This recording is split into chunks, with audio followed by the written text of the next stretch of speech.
Hello guys, welcome to my at cook channel. আজকে আমরা নিয়ে চলে এসেছি লাউ শাক দিয়ে আলু দিয়ে আমরা কিভাবে একটা হেলদি খাবার বানিয়ে নেব। দেখে নেওয়া যাক আজকের এই রেসিপি। লাউ শাক খেতে অনেকে পছন্দ করেন। চলে আসি মূল রান্নায়। কড়াইতে দিয়ে দিলাম পরিমাণ মতো সরষের তেল। তেলটা গরম হয়ে আসলে এখানে আমি দিয়ে দিচ্ছি একটা মিডিয়াম সাইজের কুচিয়ে নেওয়া পেঁয়াজ। পেঁয়াজটা দিয়ে এবার ভালোভাবে নাড়াচাড়া করে তেলের সঙ্গে পেঁয়াজটাকে ভেজে নেব।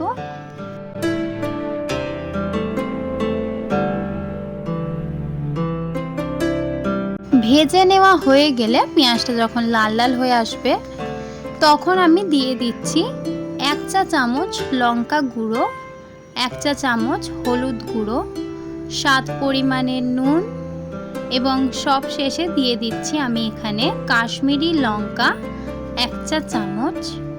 দিয়ে দিচ্ছি আদা এবং রসুনের পেস্ট। এই সবগুলি উপকরণ দেওয়া হয়ে গেলে ভালোভাবে নাড়াচাড়া করে অল্প একটু পেঁয়াজটাকে কাই বানিয়ে নেব।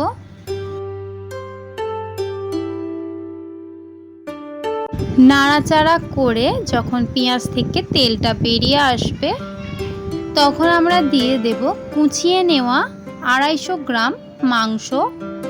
আপনারা যে কোনো মাংস নিতে পারেন। মাংসটা আমি এরকম টুকরো টুকরো করে কেটে নিয়েছি।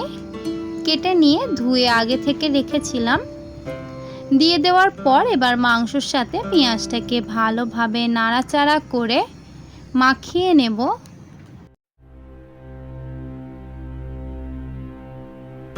মাংসটা এখানে কষিয়ে নেওয়ার পর যখন দেখবেন তেল বেরিয়ে এসেছে, দেখুন এই পর্যায়ে আমি এবার দিয়ে দেব লাউ শাকের ডাঁটা এবং একটা ছোট সাইজের মাছের মতো কেটে নেওয়া আলু।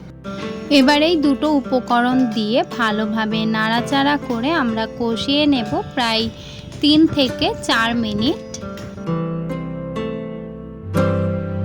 3 থেকে 4 মিনিট কষিয়ে নেওয়ার পর দিয়ে দিচ্ছি এখানে লাউ শাক কিছুটা। পুরোপুরি লাউ শাক একেবারেই দেবেন না, না হলে কিন্তু কড়ার মধ্যে নাড়াচাড়া করার খুবই অসুবিধা হয়ে যাবে। লাউ শাকটা দিয়ে দেওয়ার পর তারপর এখানে আমি হালকা করে একটু নাড়াচাড়া করে দেব, কারণ শাকটা অল্প একটু নাড়াচাড়া করে দিলে শাকটা অনেকটা নরম এবং কমে যায় পাতাগুলো।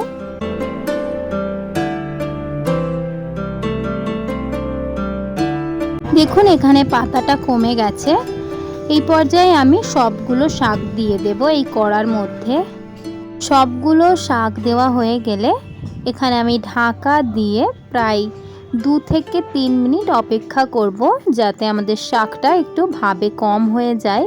দেখুন ঢাকা খুললাম 3 মিনিটের পর শাকটা অনেকটাই কমে এসেছে, নরম হয়ে গেছে। এই পর্যায়ে আমাদের ভালোভাবে নাড়াচাড়া করে শাকটাকে কষিয়ে নিতে হবে।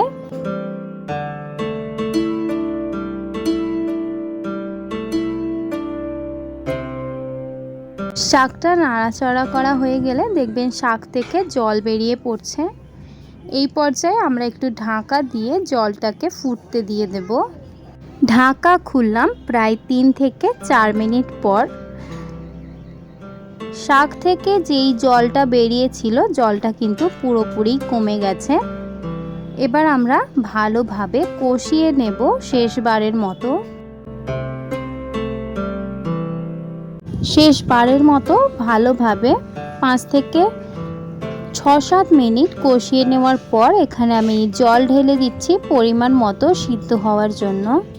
ঢাকা দিয়ে আমি এবার 10 থেকে 20 মিনিটের জন্য এটাকে ফুটতে দিয়ে দেব, জলটা কমে আসা অবধি।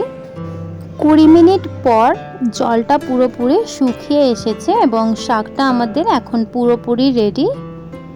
এভাবে আপনারা বাড়িতে একবার লাউ শাক রান্না করে দেখবেন। খুবই হেলদি একটা রেসিপি। যদি আপনাদের এই ভিডিওটা ভালো লেগে থাকে তাহলে অবশ্যই লাইক, শেয়ার এন্ড সাবস্ক্রাইব করে দেবেন। যদি আমার চ্যানেলে আপনি নতুন হয়ে থাকেন অবশ্যই চ্যানেলটিকে সাবস্ক্রাইব করে আমার পাশে থাকবেন। দেখা হবে নেক্সট ভিডিওতে। আজকের এই ভিডিওটা দেখার জন্য অনেক অনেক ধন্যবাদ।